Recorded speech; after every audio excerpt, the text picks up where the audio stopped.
A prisão domiciliar de Jair Bolsonaro mudou o tabuleiro político e jurídico no país. A decisão tomada pelo Supremo Tribunal Federal não mexe na condenação do ex-presidente, mas muda onde e como ele cumpre a pena. O argumento central foi o estado de saúde. Bolsonaro está internado com broncopneumonia bilateral. A transferência para o hospital foi registrada como caso de risco de morte. E a Procuradoria-Geral da República apoiou a medida. Mas o Supremo impôs um duro pacote de restrições. Tornozeleira eletrônica e controle rígido de visitas, sem redes sociais e sem manifestações públicas. A decisão é temporária e pode ser reavaliada. Só que o caso abriu um debate inevitável. Quem tem acesso a esse tipo de benefício no país? E como o sistema penal brasileiro trata situações parecidas com a do ex-presidente, condenado a 27 anos por tentativa de golpe de Estado. Quinta-feira, 26 de março de 2026.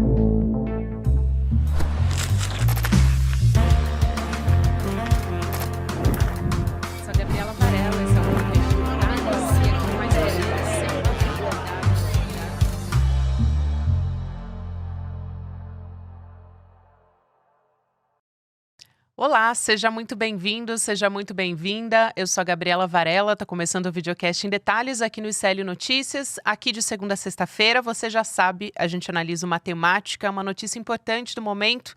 Hoje o meu convidado é o advogado Vitor Marques, que também é mestre, doutorando em Direito pela PUC de São Paulo. Doutor Vitor, seja muito bem-vindo.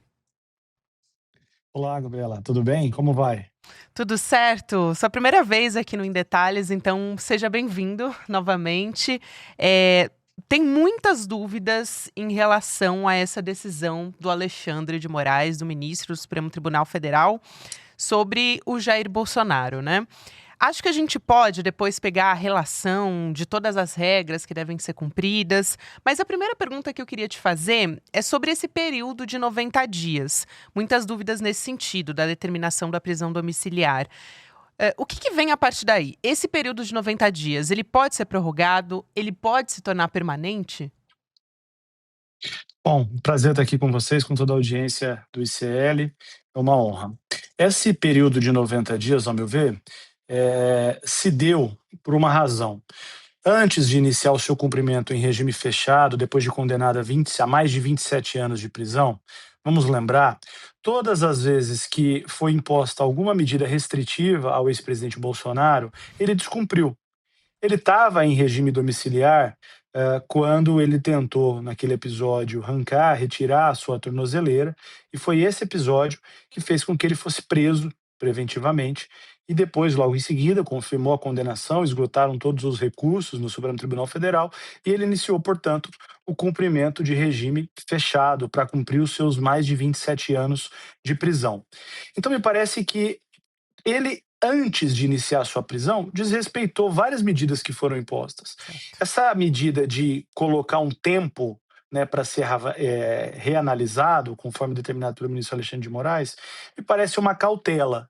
Ele reconhece ali a situação de saúde do ex-presidente Bolsonaro como uma situação que exige, portanto, tratamento domiciliar, e aqui cumpre registrar, é um privilégio, porque só 0,6% dos presos no Brasil hoje cumprem regime domiciliar.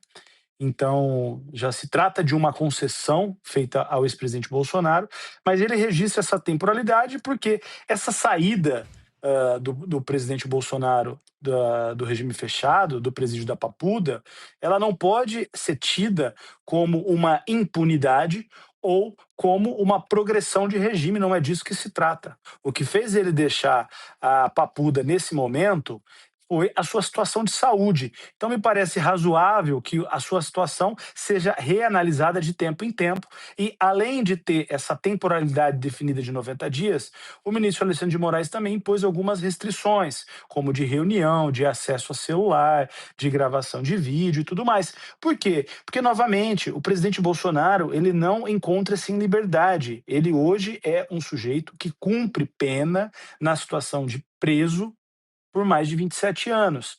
Então, qualquer outra alternativa beneficiando ele agora seria um total desrespeito ao Poder Judiciário brasileiro, às leis brasileiras, ao ordenamento jurídico brasileiro e, obviamente, que geraria uma grande sensação de impunidade para a sociedade brasileira. Justamente, abriram muitas pontas soltas que eu gostaria de te perguntar aqui também, mas uma preocupação que eu ouvi de analistas, especialistas, e também da nossa audiência, uma preocupação muito forte de esse ser um primeiro passo para que o Bolsonaro não volte mais a cumprir a prisão em regime fechado. Veja, também pela comoção popular que isso deve ter agora, retornar ao Bolsonaro após esses 90 dias ou até antes disso, né? Porque não dá para descartar também. Antes existia um risco de fuga. Até o Alexandre de Moraes, quando decide pela pena em regime fechado, ele fala a respeito disso, né? Sobre descumprimento de medidas cautelares.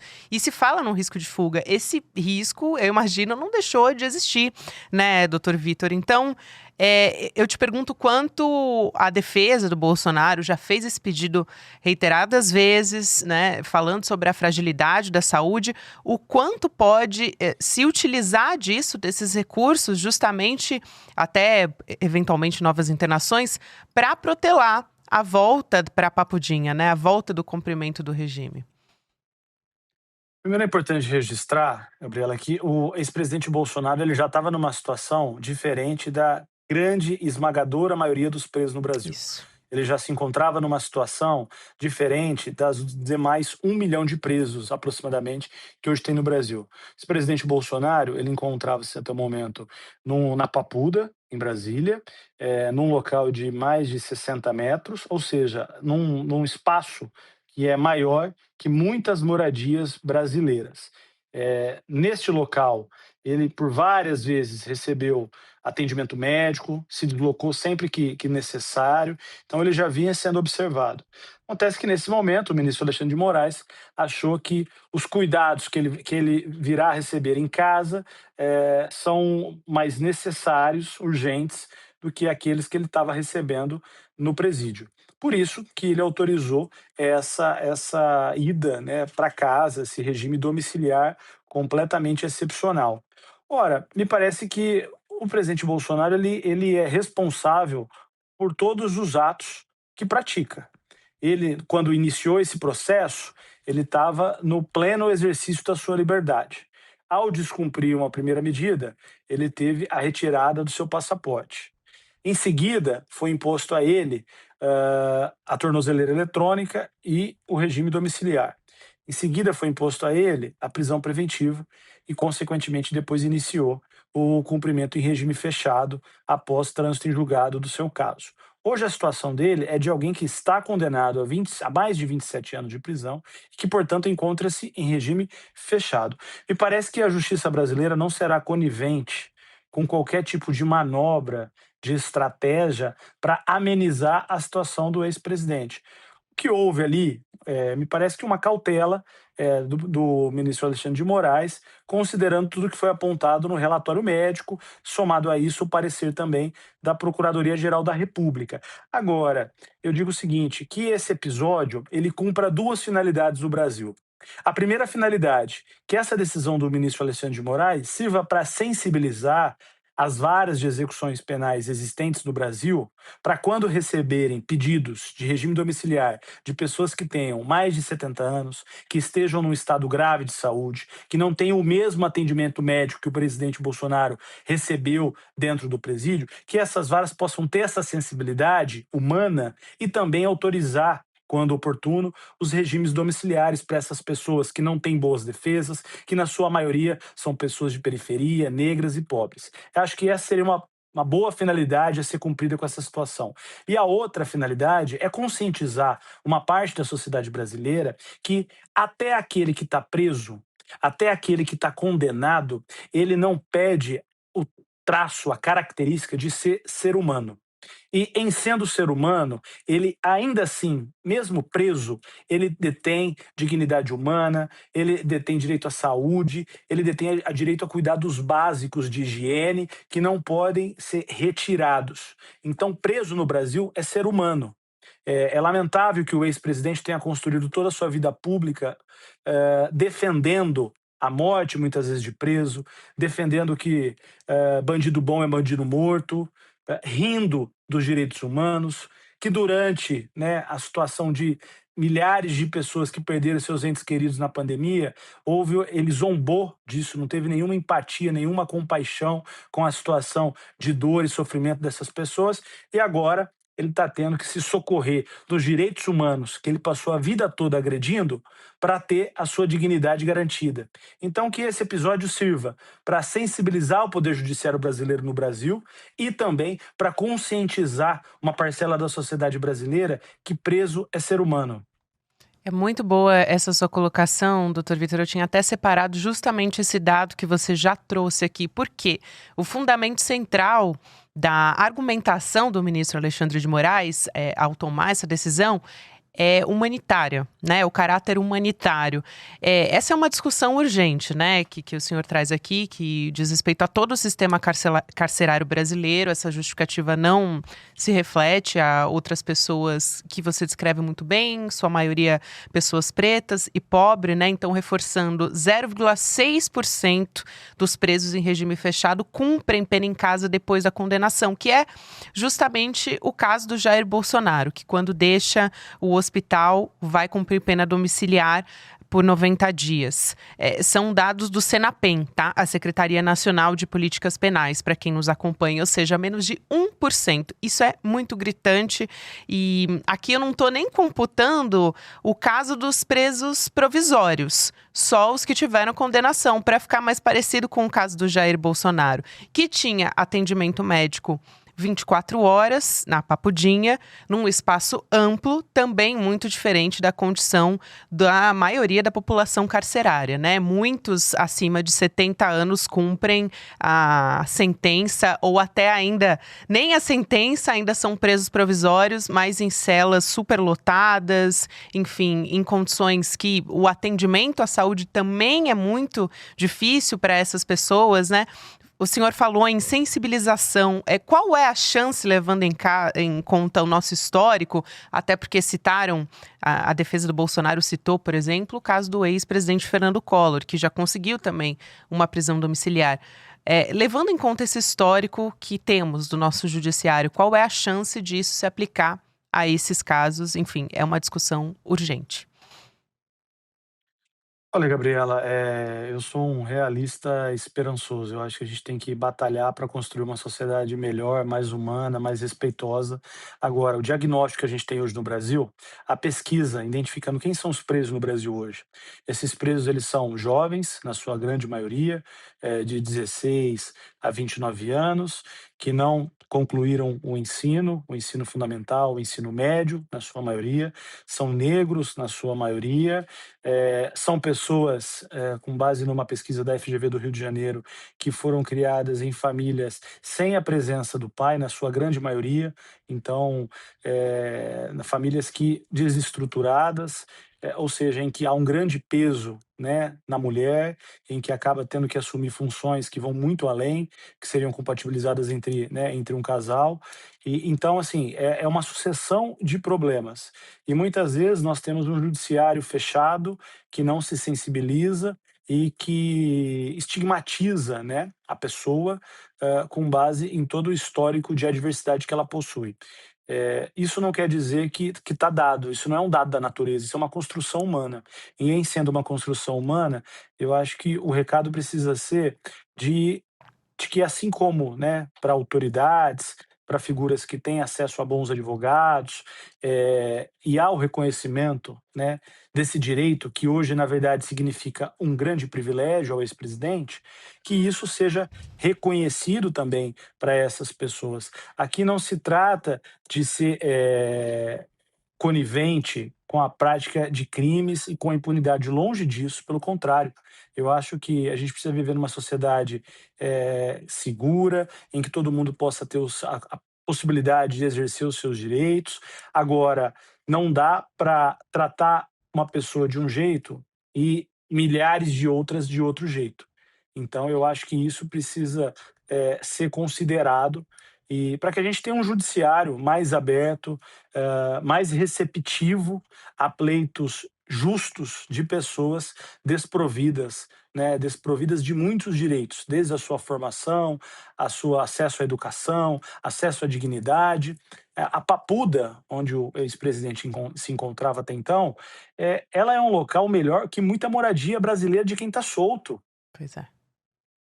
Não se trata só de ser um local melhor, comparando com preso. Não, Isso. não, não. Tem muita gente que mora em barraco, que não tem acesso a saneamento, que não tem acesso à água potável, que o barraco é de alumínio e não tem um mínimo de dignidade garantida. Com essas pessoas, muitas vezes, o Estado ele é severo.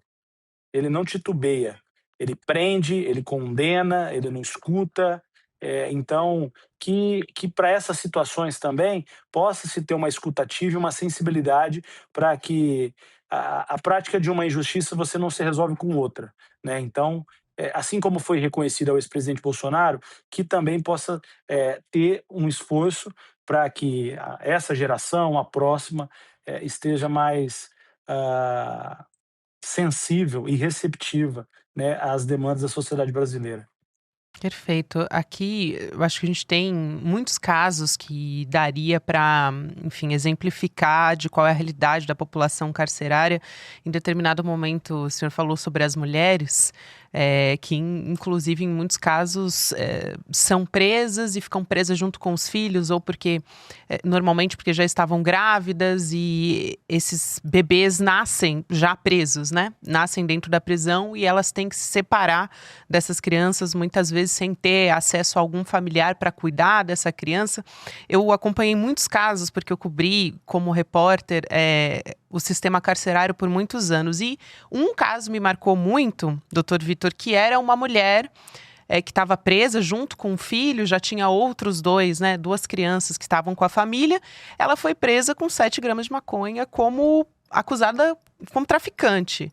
E essa mulher ficou muitos anos presa sem ter acesso à família, porque é isso, também existe um abandono dessas mulheres que vão para as prisões, é muito diferente do caso dos homens, né, que estão em situação carcerária. Então, eu acho que é sempre importante a gente olhar para a realidade da população carcerária brasileira, pegar esses exemplos concretos para poder enxergar e fazer uma comparação até com essas exceções, né, esses casos que, enfim, não são todas as pessoas que têm acesso.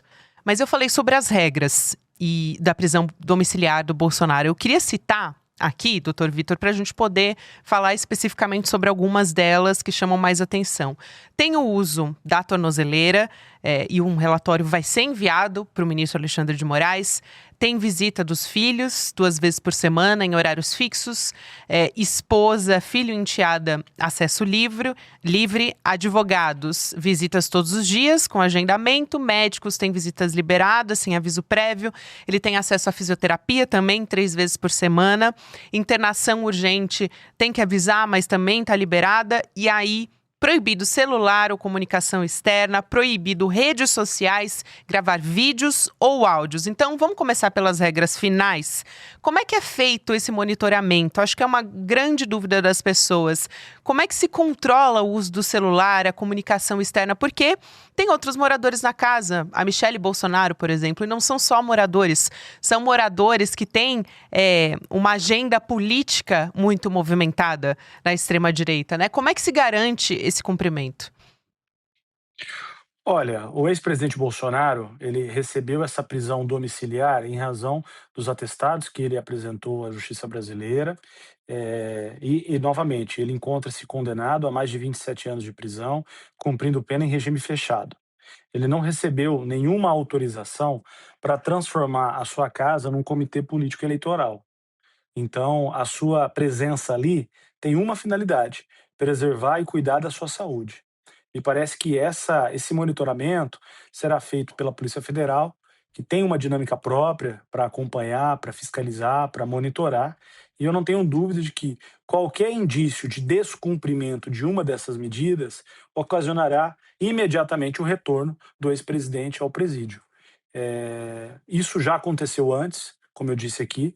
Toda vez que ele flertou em descumprir alguma medida restritiva imposta, imediatamente a situação dele piorou.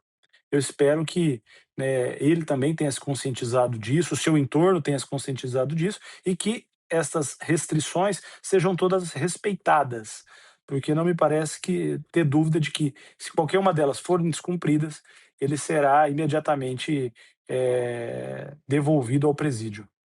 Tem também um aspecto que é uma dúvida, na verdade, antes dele ir para o hospital, a cela dele na Papudinha estava sendo usada quase como um QG dos aliados, né? Diversos aliados políticos estiveram lá. Claro que os que têm restrição estão passando por um processo ou sendo investigados, como o Valdemar Costa Neto, não puderam visitar, né? Que é o presidente do Partido Liberal, inclusive o partido do Bolsonaro. Mas como é que isso fica definido com a prisão domiciliar? O esquema é o mesmo, é a autorização do ministro Alexandre de Moraes que permite que seja quem for, mas inclusive nesse caso eu estou falando especificamente dos aliados políticos, né? E levando em conta, claro, esse histórico de violação das medidas cautelares. A dinâmica, Gabriela, é muito parecida com a que ele tinha no presídio. Qual que é a diferença? É que agora ele estará aos cuidados da sua família, com uma estrutura, num local, né, melhor do que aquele que ele se encontrava. Isso não quer dizer a ida do ex-presidente Bolsonaro para o regime domiciliar não é uma autorização para fazer campanha, não é uma autorização para transformar a casa em comitê político, não é uma autorização de impunidade ou de progressão de regime da justiça brasileira. A ida para casa é para cuidar da saúde. Então, qualquer visita, além daquelas já autorizadas pelo ministro Alexandre de Moraes, do seu entorno mais próximo, dos seus filhos, dos seus advogados, da sua esposa, da sua filha e da sua enteada, qualquer visita precisa ser informada, comunicada à Justiça brasileira. E o procedimento é o mesmo que vinha sendo adotado antes. Toda vez que algum líder político quis visitar o ex-presidente Bolsonaro, isso foi solicitado ao ministro Alexandre de Moraes, que na sua grande maioria autorizou todos. Foram dezenas de visitas que o ex-presidente vinha recebendo no presídio, todas foram autorizadas, né, todas aquelas que não têm nenhum vínculo com a investigação, de pessoas envolvidas pelos mesmos crimes pelos quais ele foi cometido, ou por aqueles que ele ainda é investigado, foram liberadas. Então, não é um drible, não é um drible da vaca, é saída para casa na justiça brasileira. Muito pelo contrário, me parece que a rigidez continua a mesma e se identificar qualquer descumprimento dessas restrições, isso gerará novamente a ida do ex-presidente ao presídio. Essa seria a punição de eventualmente uma violação, né, doutor Vitor, aqui só para entender. Na verdade não seria nenhuma punição, porque ele já se encontra naquela situação. Hoje a regra dele é Certo. cumprir a pena em regime fechado. Uhum, Ele está recebendo um privilégio. Se ele brincar com esse privilégio, ele vai perder esse privilégio. E perfeito. vai voltar, não para uma punição, mas para a sua situação anterior. Total, faz sentido. E tem um aspecto ali também que me chama a atenção, que é do ministro proibindo as manifestações a um raio de 1 quilômetro da residência do Jair Bolsonaro, né, onde ele vai ficar. Tem um histórico das vigílias dos bolsonaristas e vigílias muitas vezes organizadas pelos filhos dele, né? Então, eu te pergunto, eventualmente, pensando aqui, claro, nesse aspecto que você já tocou, né, doutor Vitor, da casa do Bolsonaro não poder se tornar um QG da extrema-direita, mas também dos próprios filhos, do papel dos filhos nessas medidas cautelares, né? Eles podem, eventualmente, interferir, se gravam um vídeo para a rede social, convocam vigília, tudo isso também interfere na medida cautelar do próprio pai, na condição da prisão domiciliar? Com certeza interfere e já interferiu. Vamos lembrar, quando o presidente Bolsonaro estava com tornozeleira eletrônica em regime domiciliar, cuidando da sua saúde, o agora candidato a presidente da República, Flávio Bolsonaro, convocou um ato Uhum. para os arredores da casa do ex-presidente Bolsonaro.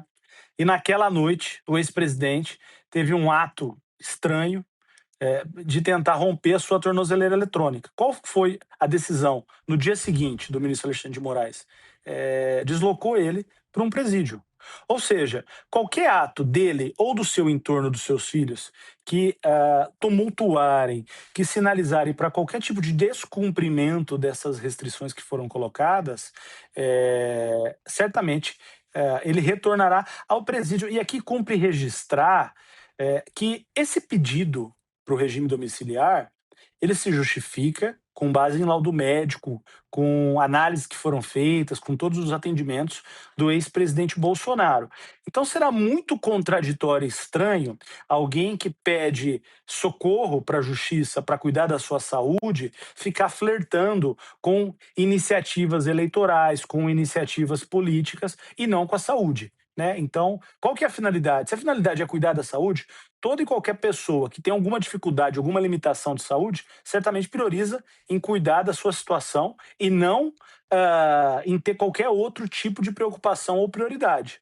Então, se tiver qualquer indício de que, na verdade, esse pedido foi feito para uma outra finalidade, que isso é uma mera desculpa para ele, de alguma maneira, participar do processo eleitoral, participar das articulações da extrema-direita no Brasil, obviamente que isso será identificado e acarretará em consequências ao ex-presidente.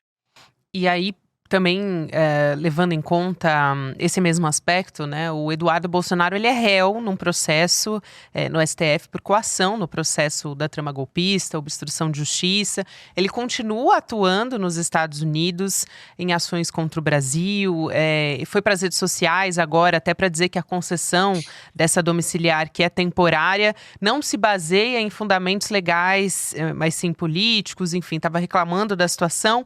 Essas ações, e a depender do que se coloca, da pressão que se faz contra o judiciário, porque ele acabou virando réu por conta disso, elas vão sendo juntadas, doutor Vitor, a essa ação penal que já existe contra ele e essa pressão continuada contra as autoridades brasileiras, contra o próprio sistema judiciário, para tentar reverter, lá no fim das contas, a prisão do Jair Bolsonaro. Olha, eu acho que cada um responde pelos seus atos. A democracia brasileira, construída depois de um longo período de ditadura militar, em que teve muita perseguição, muita tortura, muita morte, muito sangue derramado, ela trouxe alguns aprendizados. Um grande aprendizado da democracia brasileira é a capacidade que a gente tem de conviver com quem pensa diferente, com quem argumenta diferente daquilo que a gente defende e acredita. Agora, a divergência, ela precisa ser saudável e respeitosa. Então, qualquer ato praticado pelo deputado Eduardo Bolsonaro certamente implicará em novas imposições a ele, e atrapalhará, assim, as investigações e processos que já têm em curso contra ele. Então, é muito difícil compreender quem se diz patriota, mas não respeita a bandeira brasileira, não respeita as instituições brasileiras e se curva às instituições, se curva à bandeira de um outro país. Isso não é ser patriota. Então, me parece que todo e qualquer ato praticado contra as instituições brasileiras será responsabilizado. Muito bem. Doutor, foi um prazer enorme te receber, doutor Vitor Marques, advogado, também mestre, doutorando em Direito pela PUC, aqui de São Paulo. Um grande abraço, até uma próxima oportunidade. Eu que agradeço, um prazer dialogar com vocês. Até a próxima. E convidar você também que está participando aqui do Em Detalhes para o nosso documentário especial original do ICL sobre o Banco Master. Pela primeira vez, a gente vai reconstruir de forma completa toda a engrenagem dessa fraude bilionária. Então, o documentário vai apresentar uma linha do tempo detalhada sobre esse esquema que foi liderado pelo Daniel Vorcaro, dono do Banco Master, como que esse esquema se expandiu, atravessou várias fronteiras, se infiltrou nos mais altos níveis de poder. Então, junto aqui com a gente no dia 31 de março, que é uma terça-feira, 8 horas da noite, você pode acompanhar o lançamento do documentário O Golpe do Banco Master, um evento que é gratuito, que você pode se inscrever em detalhesicl.com.br para acompanhar, com o Eduardo Moreira e a Débora Maganha, que mergulharam na história do Banco Master para você poder descobrir todos os detalhes até agora, porque esse caso ainda realmente vai ter um lastro muito grande e a gente vai continuar falando sobre isso por muito tempo aqui no ICL e, claro, investigando e fazendo jornalismo. Vamos continuar aqui na nossa programação, tem Mercado Investimentos agora, depois Rolê ICL, e você pode ouvir o Em Detalhes também nas plataformas de áudio em qualquer momento do seu dia. Tem conteúdo novo de segunda a sexta-feira. Até amanhã. Oi, gente! Toda terça-feira às 19 horas tem o Precisamos Conversar inédito, mas isso você já sabe. Mas se você perdeu o programa ao vivo, você pode assistir da seguinte maneira, é bem fácil.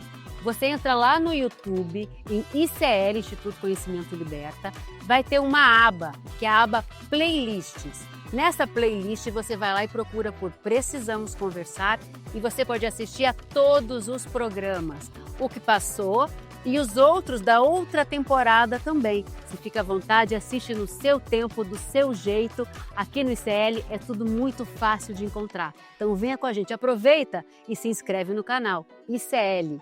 Estamos revolucionando o mundo, meu amor! Todos os dias, as principais notícias do Brasil e do mundo direto no seu WhatsApp, com informação de qualidade e sem fake news.